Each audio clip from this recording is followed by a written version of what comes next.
Tulog sa sir. Una sa lahat, kung anong pinakamalaki siyang tatanggalin. Ang una mo tatanggalin ay power supply.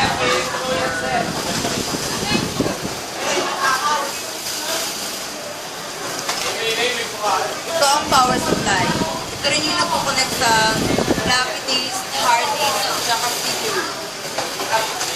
Next, ito naman yung IDA cable.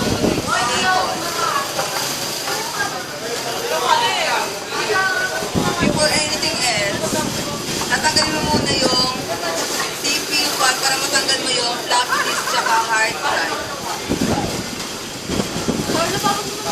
Ito ang CPU. Next, dahil natanggal mo yung CPU pad, pwede mo natanggalin ang hard disk at floppy disk. Dahil natanggal mo yung dalawa, maaari mo rin tanggalin ang CD-ROM. Ito ang CD-ROM. Next, dahil wala ng laman ng CPU, matatanggal mo na ang motherboard.